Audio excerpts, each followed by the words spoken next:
9-5-66 का।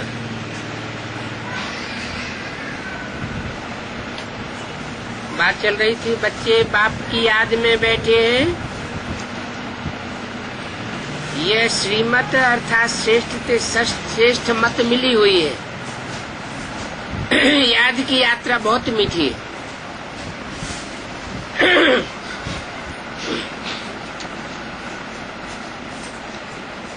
बच्चे नंबरवार पुरुषार्थ अनुसार जानते हैं कि जितना बाप को याद करेंगे उतना बाबा स्वीट लगेगा।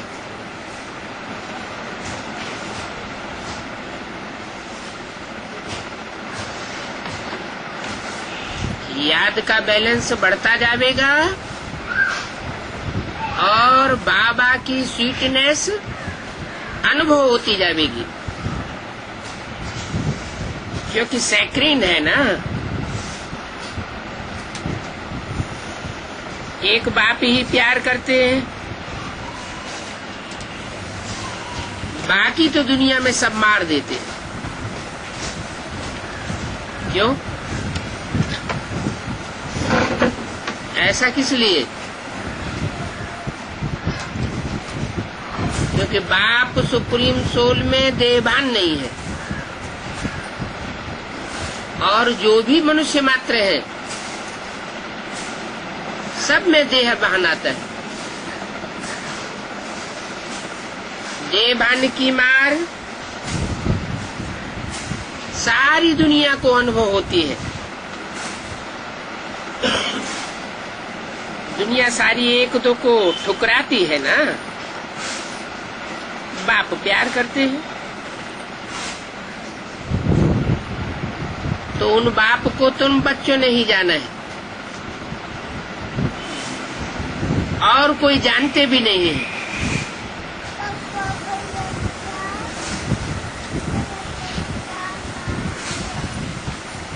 क्या? उन बाप को ब्रह्मा के तन में बैठा बोल रहा है और सुप्रीम सोल ही बोल रहा है। 66 की बात है तो उनको क्यों कहा? इशारा दिया कि जो आने वाला भविष्य का पार्ट है वो बाप का पार्ट है।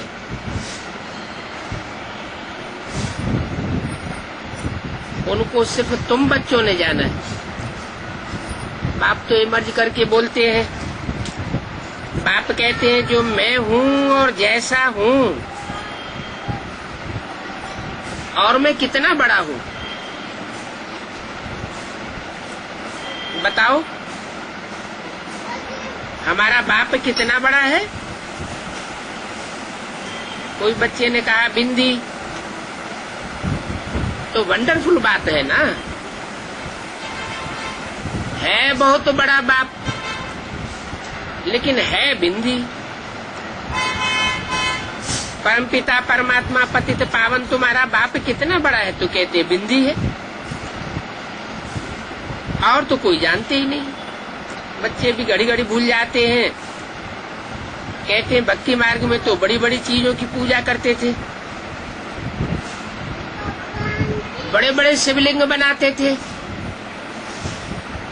और यहाँ ज्ञान मार्ग में कहते हैं कि परमात्मा परमपिता बिंदु है।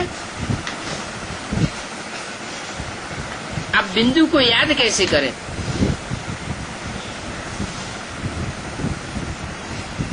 बिंदु तो थोड़ी देर याद आता है फिर खिसक जाता है, टिकता नहीं। अरे बिंदी आत्मा होगी तो बिंदी को ही याद करेगी ना। बच्चे देवान में रहते हैं तो बिंदु बाप की याद नहीं आती। पहले आत्म की स्थिति पक्की करें। आत्म की स्थिति पक्की होगी तो बाप की याद आएगी। आत्मा जानती है हम बिंदी है, और हमारा बाप भी ऐसे ही है। आत्मा ही प्रेसिडेंट बनती है, आत्मा ही नौकर बनती है, सारा पार्ट बिंदी ही बजाती है। दुनिया में जो भी पार्टधारी है उनकी आत्मा बिंदी है,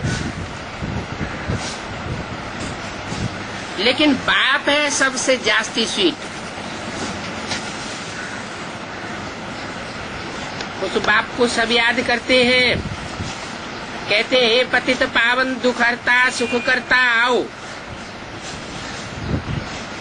अब तुम बच्चों को तो ये निश्चय है, हम जिसको बिंदी कहते हैं वो बहुत सूक्ष्म है, परंतु उनकी महिमा कितनी भारी है। बल महिमा गाते भी है, कहते हैं ज्ञान का सागर है, शांति का सागर है, परंतु समझते नहीं है कि वो कैसे आकर के सुख और शांति देते हैं। जो मीठे मीठे चिल्ड्रन हैं हर एक समझ सकते हैं कि हम कितना श्रीमत पर चलते हैं। बच्चों को श्रीमत मिलती है सर्विस करने की, बहुत बीमार है, रोगी है, बेसमझ है और हेल्दी वेल्दी भी नहीं है। भारतवासी जानते हैं सतयुग में आयु बहुत बड़ी थी, एवरेज 125 वर्ष 150 वर्ष एवरेज आयु थी। हर एक अपनी फुल आयु पूरी करते थे। अभी जो बिल्कुल ही छीछी दुनिया हो गई है और बाकी थोड़ा समय बचा है। मनुष्य बड़ी बड़ी धर्मशालाएं आज अभी तक बनाते रहते हैं, जानते नहीं है कि बाकी ये कितना समय चलेगा। मंदिर आदि बनाते हैं, लाखों रुपया खर्च करते हैं। अब इन मंदिरों धर्मशालाओं आदि की आयु कितनी होगी? तुम बच्चे जानते हो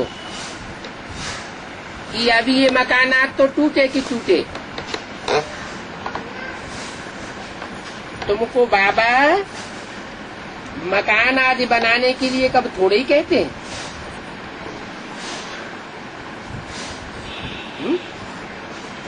मकान आदि बनाने के लिए नहीं कहते,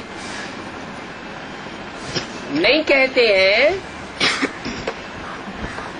तो ब्रह्मा कुमारी विद्यालयों में ढेर के ढेर ये मकान कैसे बनते चले जा रहे हैं।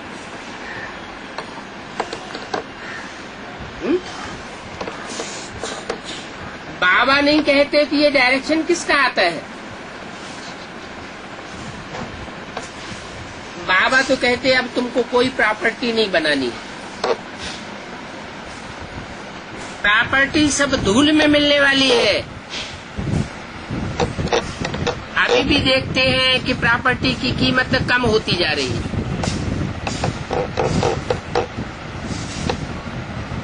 आगे चल करके थोड़ी विनाश की चिंगारी लगेगी और प्रॉपर्टी को कोई पूछेगा नहीं। हाँ, माउंट आबू में तो बच्चों को रहना है। विनाश होगा तो सब बच्चे इकट्ठे हो जाएंगे। जो बच्चे होंगे वो इकट्ठे हो जाएंगे। कौन से बच्चे? पहली लाइन में ही बता दिया, जो श्रीमत पर चलने वाले होंगे वो वहां इकट्ठे हो जाएंगे। अगर श्रीमत पर चलने वाले न हुए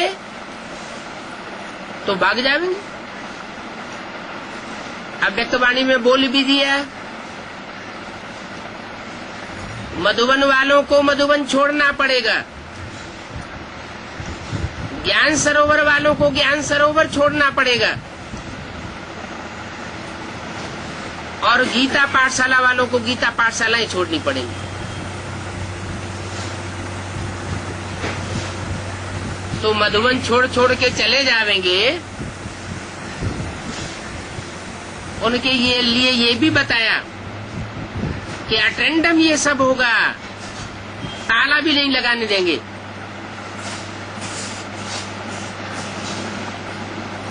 तो क्या मधुबन खाली हो जाएगा?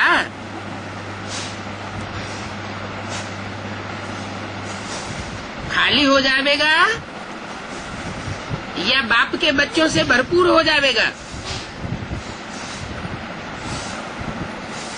मधुबन श्रीमत पर चलने वाले बच्चों से भर जाएगा। अभी जो मकानात बनाते रहते हैं, प्रॉपर्टी बनाते रहते हैं, वो बाप के बच्चे नहीं हैं। दुनिया को कहते हैं तो दुनिया का विनाश होने वाला है,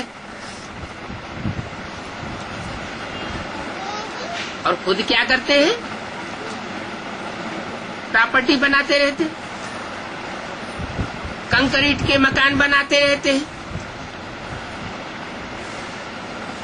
बाकी माउंट आबू में तो मकानात बनने ही है, क्योंकि बच्चों को इकट्ठा होना है। इसलिए मुरली में बताया कि आगे चल के ये माउंट आबू सारा का सारा खरीद करना पड़ेगा।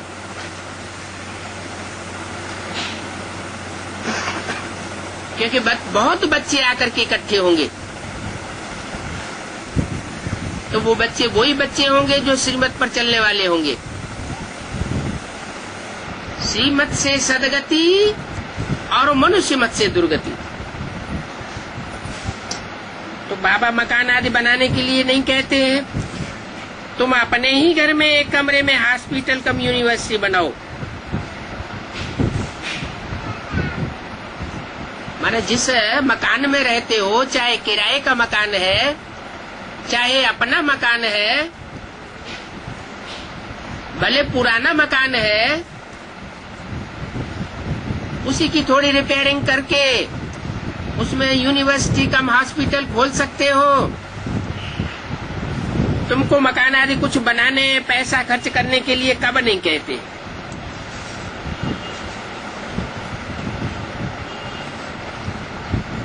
अपने घर में ही एक कमरा बना दो। ऐसे भी नहीं कि जहाँ घर में रहते हो उससे कहीं दूर दूसरा कोई कमरा बनाना है गीता पाठशाला के लिए। नहीं, हमारा तो लक्ष्य ही है नर से नारायण बनना और नारी से लक्ष्मी बनना। तो जो भी जिज्ञासु आते हैं गीता पाठशाला में, उनको भी हम यही लक्ष्य देते हैं कि नर से नारायण बनना है, नारी से लक्ष्मी बनना है। तो पहले अपने घर का वातावरण लक्ष्मी नारायण जैसे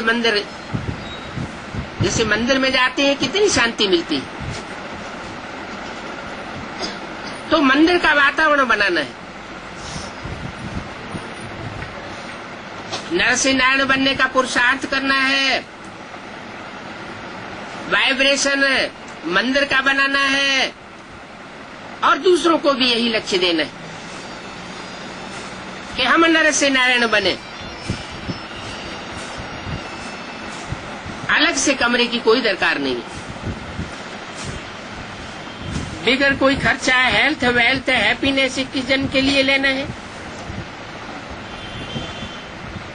ये बाप की नॉलेज है,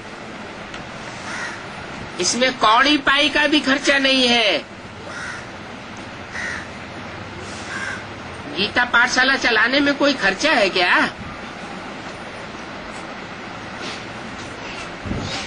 ये भी समझाया है। तुमको सुख बहुत मिलता है, इनको सुख बहुत मिलता है। जो बच्चे बाप की श्रीमत पर चलने वाले हैं उनको सुख बहुत मिलता है, और श्रीमत की अवहेलना करते हैं उतना ही सुख कम हो जाता है। तुम्हारे लिए है 3/4 हिस्सा सुख, और दूसरे धर्म में जो कन्वर्ट होते हैं या दूसरे धर्म की जो भी आत्माएं हैं उनका आधा सुख है और आधा दुख है। ऐसे क्यों है? इसका कारण क्या है? क्योंकि दूसरे धर्म को फॉलो करने वाले जरूर दूसरे धर्म पिताओं की मत पर चल पड़ते हैं, देहधारी गुरुओं की मत पर चल पड़ते हैं।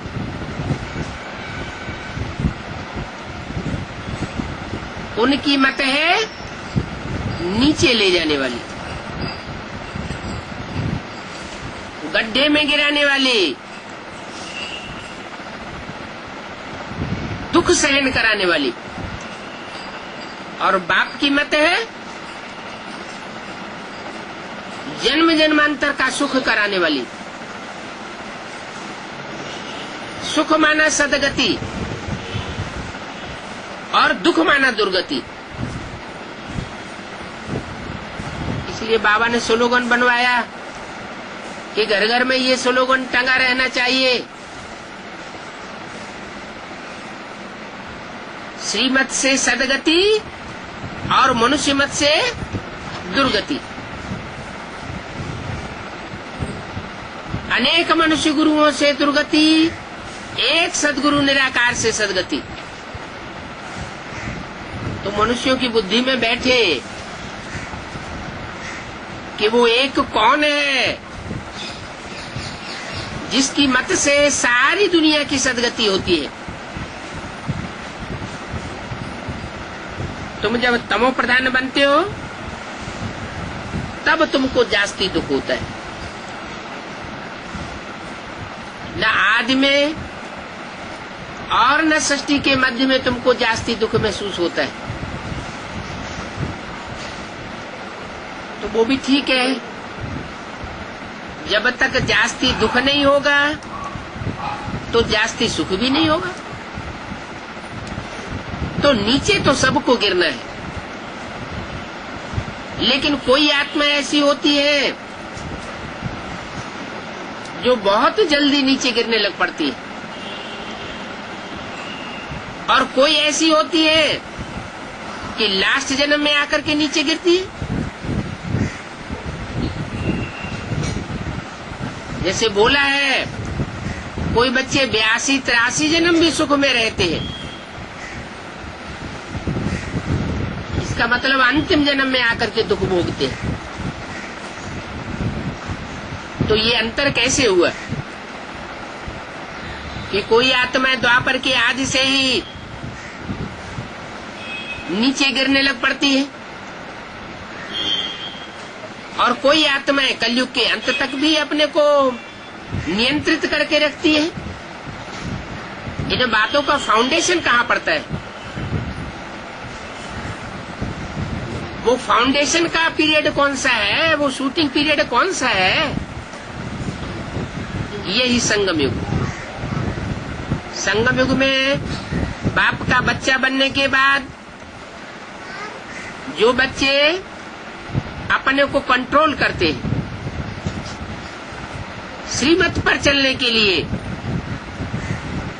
वो बच्चे अपनी शक्ति को इकट्ठा करते रहते हैं, प्योरिटी की पावर से इकट्ठा करते हैं और बाप की याद से भी शक्ति क्षीण नहीं होने देते, क्योंकि बाप की याद शक्ति को बढ़ाती है, पवित्रता को बढ़ाती है। दोनों बातें अरस परस हैं। पवित्रता से योग बल में बढ़ोतरी होती है और योग बल से पवित्रता में बढ़ोतरी होती है।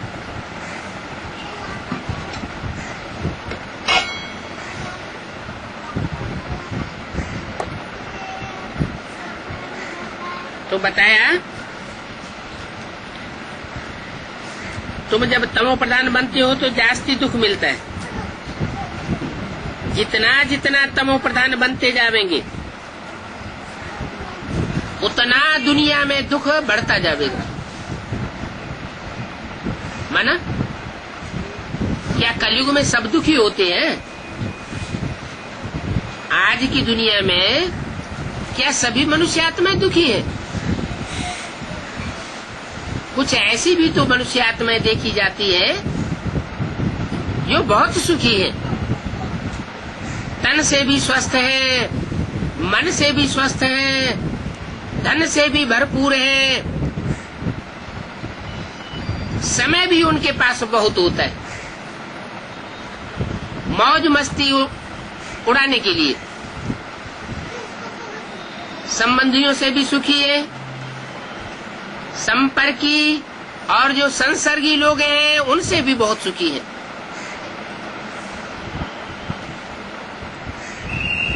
तो क्या कहे कि दुनिया तमो प्रधान हो गई, उनके ऊपर क्यों नहीं असर पड़ा? ये सारा ही शूटिंग के पीरियड का कमाल है। शूटिंग के पीरियड में कोई आत्माएं आदि में ज्ञान में आती, कोई मध्य में ज्ञान में आती है और कोई अंत में ज्ञान में आती। जो आत्माएं जब ईश्वरीय नॉलेज में आती हैं, निश्चय बुद्धि बनती है, तो वो सात्विक स्टेज में होती है। जब सात्विक स्टेज में होती है तो उनका सुख का मात्रा बढ़ जाता है, वो रिहर्सल हो जाती। आजकल करिए दुनिया में जास्ती लोग दुखी हैं और थोड़े लोग सुखी हैं। तो कलयुग अंत में जो थोड़े लोग सुखी देखे जाते हैं, उन्होंने ये प्रारब्ध जरूर संगम युग में पाई है। ऐसे नहीं है कि उन्होंने सतयुग के आदि का सुख भोगा है, नहीं, वो आत्माएं अंत में जाकर के समझती है। और जब निश्चय बुद्धि बनती है तो तन से, मन से, धन से ईश्वरीय कार्य में सहयोगी बन जाती है। और जब सहयोगी बन जाती है तो जे जितना सहयोगी वह उतना योगी। जास्ती योगी होगा तो जास्ती सुख का अनुभव करेगा। तो सारा शूटिंग के पीरियड में अपनी स्थिति के ऊपर मदार है। जो आत्मा जितना जास्ती ज्ञान की गहराई को समझती जाती है, वो हर समय हर टाइम पर अपने पुरुषार्थ के ऊपर विशेष ध्यान देती और एक की श्रीमत पर चलने का पुरुषार्थ करती। एक में बुद्धि उनकी टिकी रहती। जितना जितना बुद्धि अनेकों में फंसती जाती है, प्रभावित होती जाती है, तो अनेक मत अर्थात रावण की मत, उससे दुर्गति होती है। रावण को इसीलिए 10 सिर दिखाए जाते हैं और राम को 1 सिर दिखाया जाता है। 1 सिर का मतलब ये है एक मत। एक मत से सदगति और अनेक मत से दुर्गति। तो अनेक गुरुओं के चक्कर में न फंस के एक ही बार में पक्का निश्चय कर लिया जाए कि ये हमारा परम पिता परमात्मा है। हमको अंत तक एक का सहयोगी बनना है। तो जन्म जन्मांतर हम एक बाप से प्राप्ति की हुई गति और सदगति का वर्षा लेते रहेंगे। लेकिन कुछ धर्म ऐसे हैं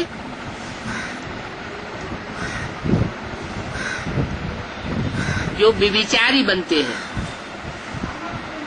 और व्यभिचार फैलाते हैं। बुद्धि एक जगह टिकने का सवाल ही नहीं। जैसे विधर्मियों में से पहला धर्म है इस्लाम धर्म। तो इब्राहिम जब से आते हैं तो जरूर पहले पहले कोई आत्मा पतित बनती है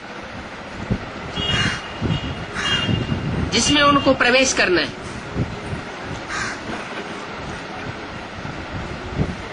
तो जो आत्मा पतित बनती है वो कौन से युग से आती होगी? इब्राहिम तो द्वापर के आदि से ही आया ऊपर से, लेकिन उसका जो आधार मूर्त होता है वो तो सतयुग त्रेता में जन्म लेता हुआ आता है ना। संगम युग में परमात्मा बाप उस आधार मूर्त आत्मा को पहले कलेक्ट करते हैं, देवी देवता सनातन धर्म में ले जाने के लिए। अब चूंकि वो दूसरे धर्म में कन्वर्ट होने वाली आत्मा है, पहले पहले कन्वर्ट होती है,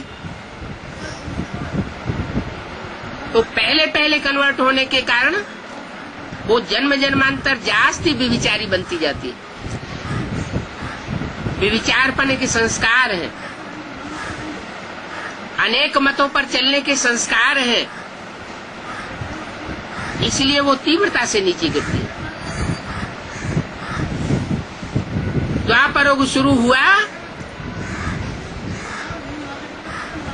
और आत्माएं भी नीचे गिरती है। कोई भी धर्म में कन्वर्ट होने वाली देव आत्माएं नीचे गिरती है, क्योंकि देवताओं में भी नंबरवार है। कोई देवात्मा ऐसी है जो द्वापर के आदि से ही कन्वर्ट होना शुरू हो जाती है,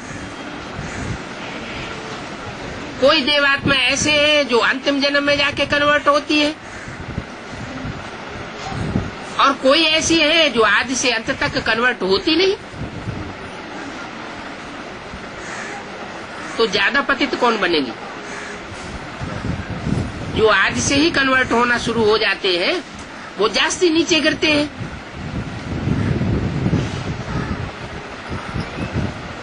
तो विधर्मी और स्वधर्मी, उसमें भी तीसरा ग्रुप, या जिसे कहें पहला ग्रुप, जो आदि से अंत तक कभी कन्वर्ट नहीं होता, अपने धर्म के पक्के रहते, वो सबसे जास्ती फायदे में रहते हैं। तो बाप भी बताते हैं, बच्चे श्रीमत से तुम जन्म जन्मांतर के लिए सुखी रहते हो, मीठे बने रहते हो, कड़ुए नहीं बनते हो। कड़ुआ माना दुखदाई और मीठा माना सुखदाई। जो सुखदाई होता है उसे देवता कहा जाता है, जो दुखदाई होता है उसे राक्षस कहा जाता है। मनुष्य ही ऊंचा उठता है तो देवत्व कहा जाता है, और मनुष्य जब नीचे गिरता है तो राक्षस कहा जाता है। तो मानवीय जीवन की ये 3 कैटेगरीज है। भगवान आकर के देवता बनाता है, और मनुष्य गुरु आकर के राक्षस बना देते हैं। मनुष्य ही या तो देवता बनता है, मनुष्य ही नीचे गिर करके राक्षस बनता है। अभी बाप कहते हैं कोई कितना भी पतित हो गया, कितना भी नीचे गिर गया, परंतु मेरे को पहचान करके अगर मेरी मत पर चलता है तो मैं गारंटी देता हूं कि वो मनुष्य से देवत्व पद जरूर प्राप्त करेगा। असुरों को आकर के मैं देवता बना सकता हूं।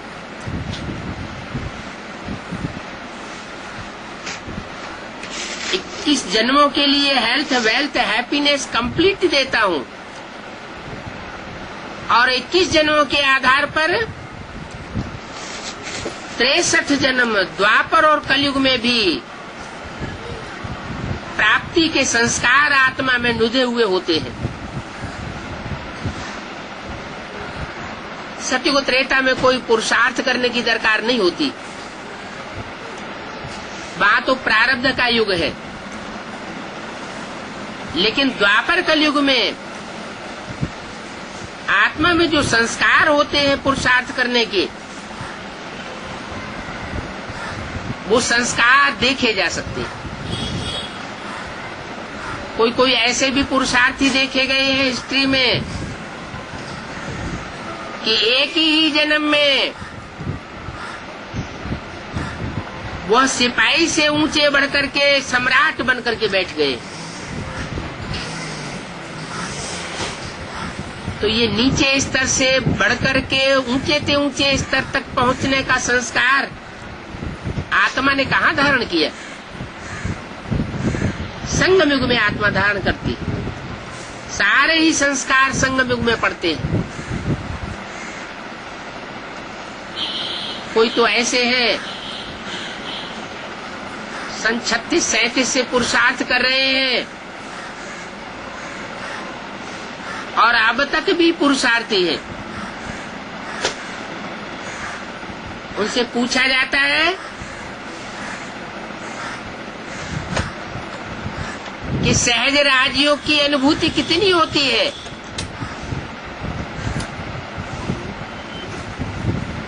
सहज है या कठिन है? तो कहते हैं बिंदी को कैसे याद करें? बिंदी की याद तो टिकती ही नहीं। तो कारण क्या हुआ? कोई के लिए सहज है और कोई के लिए कठिन है। ये संगम युग में संस्कार भरे जा रहे हैं। मुरली बोलती है कि ब्रह्मा को याद नहीं करना है। ब्रह्मा को याद करेंगे तो पतित बन जाएंगे। इनका चित्र भी नहीं रखना है। समझाने के लिए तो त्रिमूर्ति में ब्रह्मा का चित्र दिया ही हुआ है। अलग से ब्रह्मा का चित्र रखने की कोई दरकार नहीं। लेकिन जो मुरली के डायरेक्शन पर नहीं चलने वाले हैं, उनका लगाव लगा हुआ है ब्रह्मा के चेहरे से, ब्रह्मा के शरीर से, क्योंकि उस चोले से उन्होंने सुख लिया है। तो वो सुख याद आता है।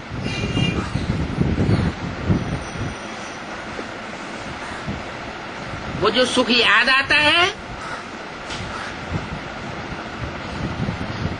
वो बिंदु रूपी स्टेज बनने नहीं देता।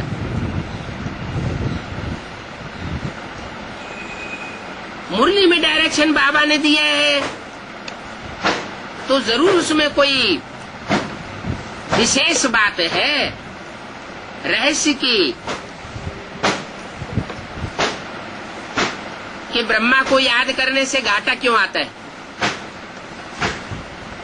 उसका तो नाम ही है ब्रह्म माँ, बड़ी माँ।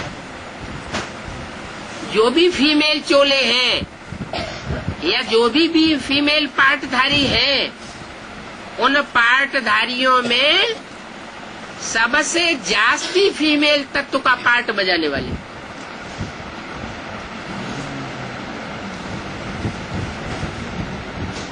वैसे भी देखा जाए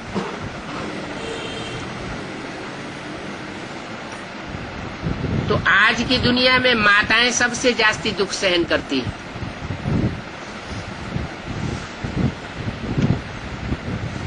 और पुरुष दुख सहाने के निमित्त बन जाते हैं। इसलिए मुरली में सब पुरुषों को दुर्योधन दुशासन बोल दिया। फिर ये भी बताया कि एक जन्म स्त्री और एक जन्म पुरुष बनती है आत्मा। तो कोई ये पक्का नहीं है कि जो आत्मा अभी पुरुष है, दुर्योधन दुशासन है, वो हर जन्म में दुर्योधन दुशासन रहेगी। स्त्री चोला धारण करती है तो सहन करना पड़ता है, क्योंकि तन से, मन से, धन से, समय और संपर्क संबंधियों से कमजोरी का अनुभव करती है। पुरुष प्रबल होता है, स्त्री अबला और निर्बल होती है। ये चोले का प्रभाव होता है।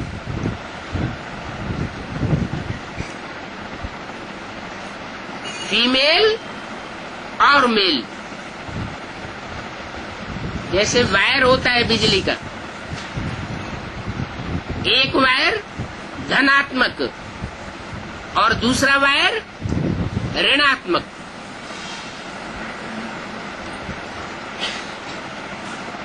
तो धनात्मक उसके संसर्ग संपर्क में जास्ती आवेंगे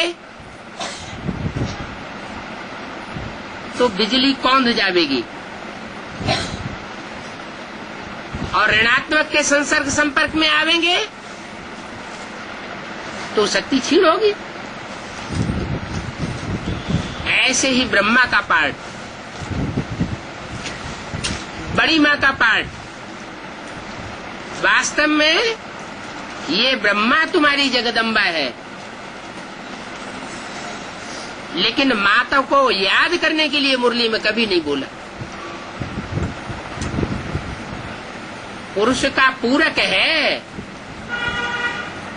प्रकृति। प्रकृति माता है, क्योंकि पिता की पूरक है, परंतु याद करने के लिए नहीं बोला, क्योंकि प्रकृति है जड़त्वमयी। जैसे को याद करेंगे वैसी ही आत्मा बनेगी। जड़त्व को याद करेंगे तो हमारी आत्मा भी जड़त्वमयी बन जाएगी। पुरुष है चैतन्य, प्रकृति है जड़।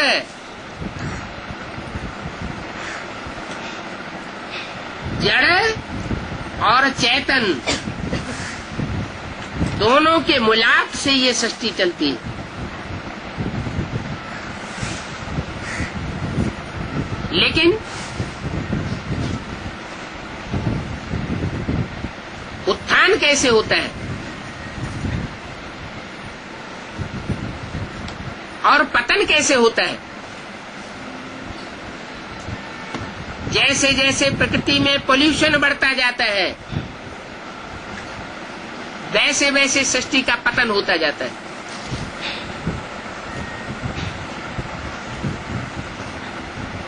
पुरुष और परम पुरुष, हम सब आत्माएं पुरुष रूप है। परम पुरुष एक है। वो परम पुरुष, परमात्मा, परम पिता, परम पाठधारी आत्मा में प्रवेश करके पाठ बजाता है। वो धनात्मक शक्ति है। उसको जितना ही बुद्धि से जास्ती याद करेंगे, हमारे में पावर बढ़ती जाएगी।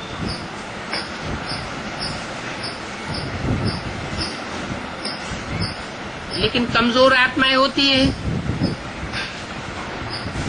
जो दूसरे धर्म में कन्वर्ट होने वाली आत्माएं होती हैं, आसुरी गुण धर्म को धारण करने वाली आत्माएं होती हैं, वो कमजोरी को पकड़ लेती है। जो बाप के बच्चे हैं, सूर्यवंशी और चंद्रवंशी,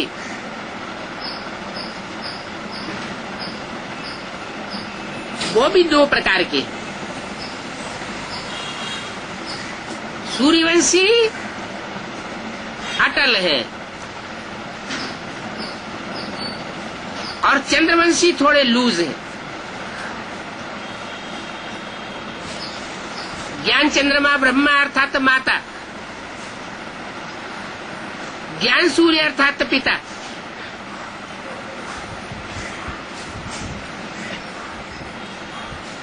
बच्चों के सामने माँ ममत्व के कारण मजबूर हो जाती। बाप मजबूर नहीं होता, और बच्चे उसका जो बच्चे आसुरी प्रकृति वाले होते हैं, वो माता की लूजनेस का गलत फायदा उठा लेते हैं, खासकर तब जब बाप मौजूद नहीं होता। यज्ञ के आदि में ही बाप का पार्ट बजाने वाली, ज्ञान का बीजारोपण करने वाली आत्मा तो चली गई,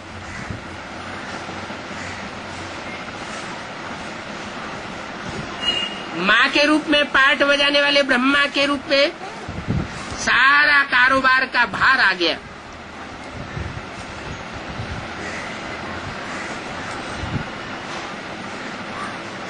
बुद्धि प्रकृतिमयी जड़मयी थी, बच्चा बुद्धि थी, क्योंकि पहली रचना है, पहली रचना के टाइटलधारी है।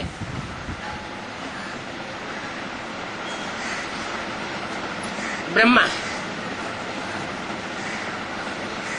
ओरिजिनल ब्रह्मा पहली रचना है, और टाइटलधारी ब्रह्मा फर्स्ट क्लास रचना है, क्योंकि कृष्ण के रूप में नई सृष्टि में जन्म लेने वाली आत्मा है।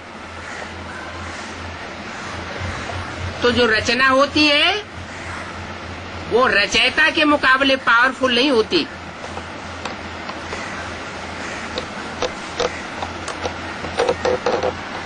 थोड़ी कमजोर होती है।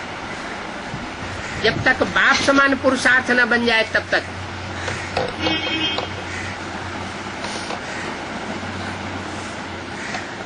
वो ब्रह्मा की सोल ने जो 68 तक पुरुषार्थ किया, ज्ञान को ग्रास्प किया, वो बच्चा बुद्धि का पुरुषार्थ किया,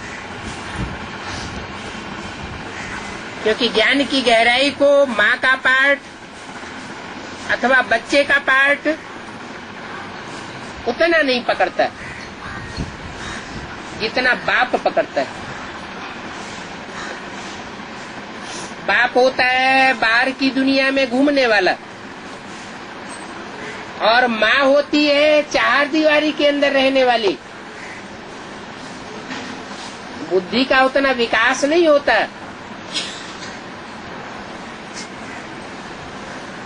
इसलिए ब्रह्मा ने जो पुरुषार्थ किया वो बच्चा बुद्धि का पुरुषार्थ हुआ। लेकिन मुरली में ये भी बोला हुआ है कि मेरा सबसे शिकीलदा बच्चा, बढ़िया बच्चा है ब्रह्म। तो जो शिकीलदा बच्चा है वो भले शरीर छोड़ देता है, लेकिन शरीर छोड़ने के बावजूद भी उसे दात मिलती है विशेष आत्मा में प्रवेश करके संग का रंग लेने की। वो विशेष पाठधारी आत्मा जगत पिता है, राम वाली आत्मा। उसमें जब प्रवेश करता है तो संग के रंग से स्वतः ही उसकी बीज रूपी स्टेज बन जाती है। जिस ब्रह्मा के लिए कह दिया कि इस ब्रह्मा को याद नहीं करना है, क्यों कह दिया? क्योंकि माँ साकारी होती है, माँ निराकार नहीं होती। जितनी साकारी चीज उतनी कम पावरफुल, देवान वाली होती है, और जितनी निराकारी उतनी ज्यादा पावरफुल। तो ब्रह्मा जो 68 में 69 में चोला छोड़ने के बाद साकार शरीर से तो मुक्त हो जाता है, लेकिन सूक्ष्म शरीर में बंध जाता है।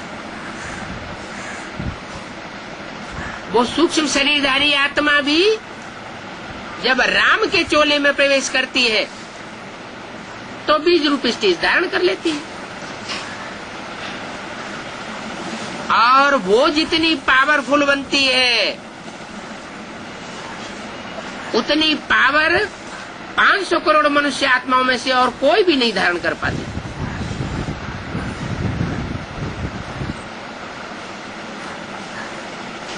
इसलिए वो एक धर्मराज का पार्ट बजाने वाली बनती है। धर्मराज है धर्म का राजा, धारणाओं का राजा। ऐसे ब्रह्मा के रूप में भी उन्होंने धारणा का पार्ट बजाया। लेकिन सहन शक्ति जो सब शक्तियों का, सब गुणों का राजा है, उसकी पराकाष्ठा का पार्ट बजाया। सामना करने की शक्ति का पार्ट नहीं बजाया, जो बाप का विशेष गुण धर्म है। उसकी पूर्ति ब्रह्मा की सोल जब राम वाले चोले में प्रवेश करती है तो संग के रंग से वो पूर्ति हो जाती है। और बाप उसी मां को आगे करता है असुरों का संहार करने के लिए।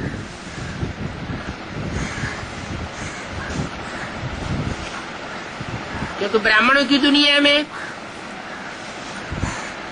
आसुरी गुणों को धारण करने वाले ब्राह्मणों ने उस मां को ही दुख दिया था, बाप को दुख नहीं दिया।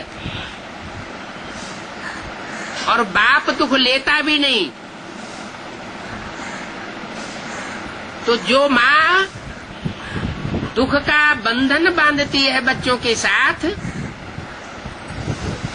वही मां की सोल राम वाले चोले में प्रवेश करके इतनी सशक्त बन जाती है कि बच्चों का पूरा मुकाबला कर लेती है।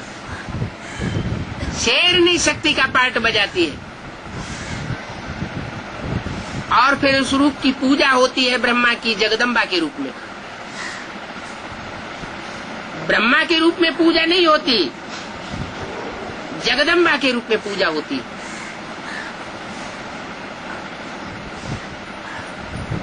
असुरों और आसुरी शक्तियों का दमन ही नहीं करती, दुर्गुणों को दूर करने वाली दुर्गा ही नहीं बनती, स्वर्ग के गेट खोलने के निमित्त भी बनती है। और जो भी मात्र शक्तियां हैं ब्राह्मण परिवार की, उन सबका सहयोग लेकर के ये कार्य संपन्न करती है।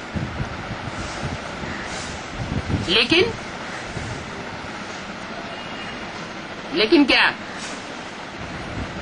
लेकिन ये कार्य भी तब तक संपन्न नहीं कर सकती जब तक एक की मत पर चलने वाली न बने।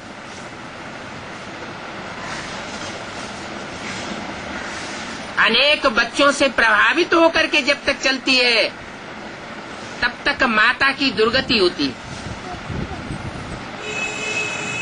और एक बाप की मत पर जब चलती है तो सदगति को पाती है। उस एक के सदगति पाने से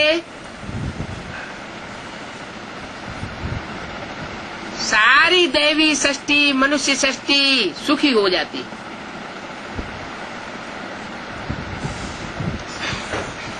इसलिए बोला एक के पावन बनने से सब पावन बन जाते हैं, एक के पतित होने से सब पतित हो जाते हैं। तो वो एक कौन?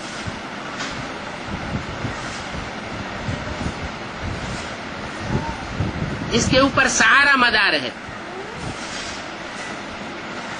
सारे ब्राह्मण परिवार का मदार है, सारी दैवी सृष्टि का मदार है, और 500 करोड़ की सृष्टि का मदार है।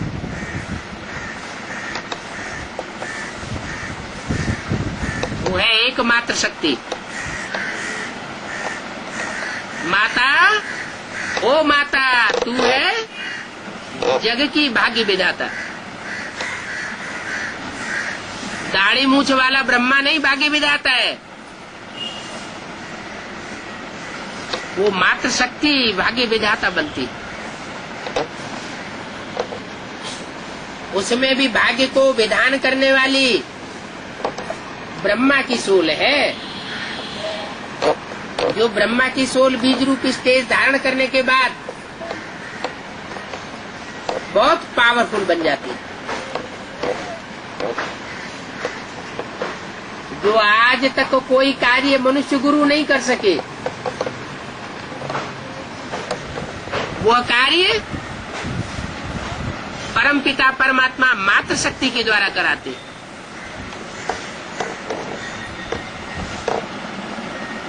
तो ये बात साबित हो जाती है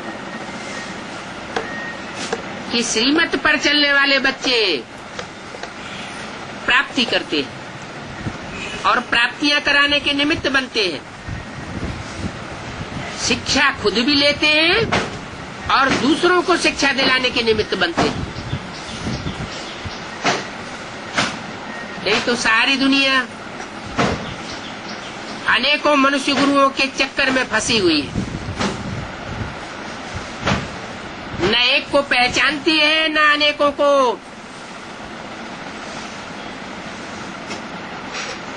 अनेकों को छोड़ने का मौका मिलता है।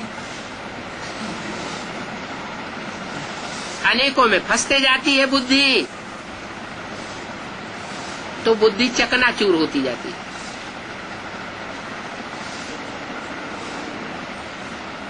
एक में सारी पावर भरी हुई है,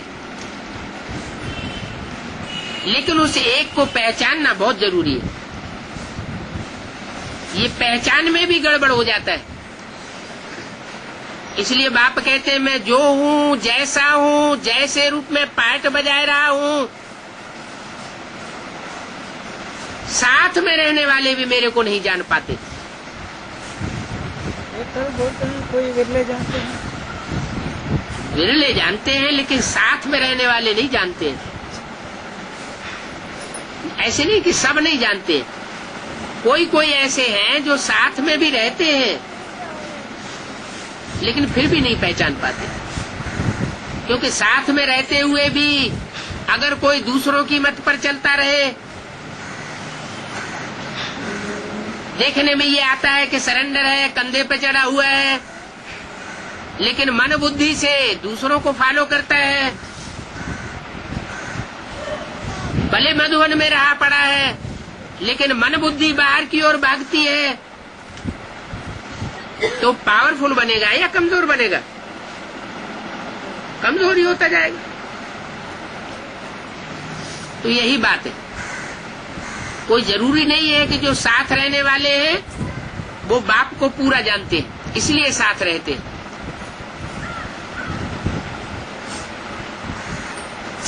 इसलिए बोला बाहर वाले ले जावेंगे और अंदर वाले रह जावेंगे। इसका ये भी मतलब नहीं है कि सारे ही बाहर वाले ले जावेंगे, फिर तो ढेर सारी मालाएं बनानी पड़े, क्योंकि 500 करोड़ सारे ही तो बाहर वाले हैं।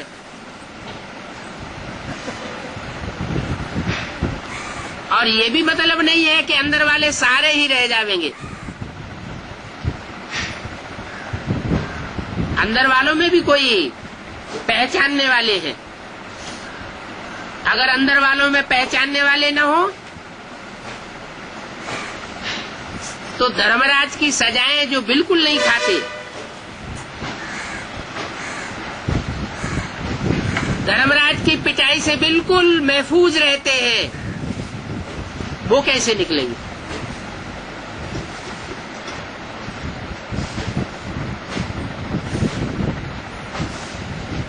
तो अंदर वाले सब नहीं रह जाएंगे। हाँ, कोई कोई हैं, होंगे जो अंदर में हैं, सरेंडर हुए पड़े हैं, फिर भी प्राप्ति करने से वंचित रह जावे। कारण क्या है कि एक को पहचाना नहीं, अनेकों में बुद्धि को फंसाया, अनेकों से प्रभावित होते रहे,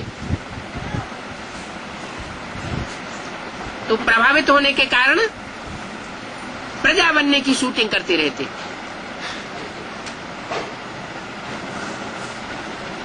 जो दूसरों से प्रभावित होता है वो प्रजा बनता है। जो दूसरों के संग में रहे, नजदीक में रहे लेकिन प्रभावित न हो, वो राजा बनता है। पावरफुल आत्माएं कभी भी दूसरों से प्रभावित नहीं होंगी। कोई ने थोड़ी सी ग्लानि कर दी, कोई ने गाली गलौज दे दिया, कोई ने उलट पुलट बोल दिया, दूसरों के सामने बेइज्जत कर दिया और प्रभावित हो गए, अवस्था नीचे गिर गई, तो क्या साबित होता है? प्रजा बनने वाली क्वालिटी की आत्मा है या राजा बनने वाली आत्मा है? हैं? क्या कहेंगे? प्रजा वाली आत्मा हुई। राजा कभी दूसरों से प्रभावित नहीं होता।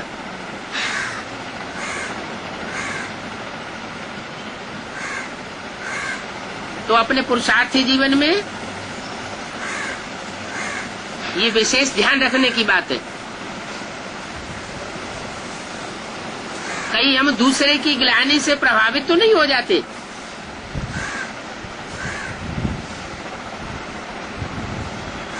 दूसरे के उल्टे सीधे वचनों से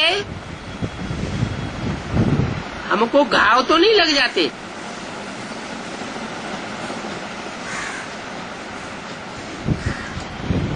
मान अपमान में समान रहना,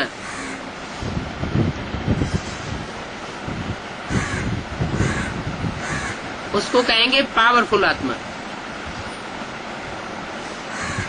और ऐसे पावरफुल वही बनते हैं जो एक के ऊपर आस्था रख करके चलते हैं। ऊंचते ऊंचे एक को पहचानते हैं।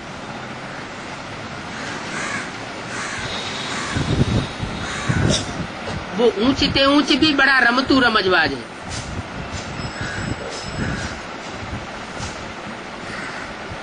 सुबह का अमीर और शाम का फकीर का पार्ट बजाता है। कभी छोटा रूप धारण कर लेता है और कभी बड़े से बड़ा रूप धारण करता है।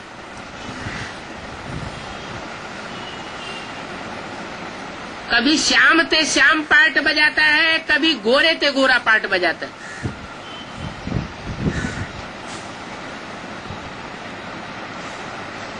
श्याम पार्ट बजाता है तो भी ऊंचा है, और गोरे ते गोरा पार्ट बजाता है तब तो ऊंचा है ही। इसमें गुह्य राज भरा हुआ है। इस गुह्यता को पहचानना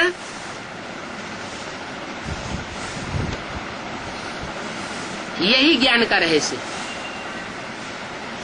ओम शांति।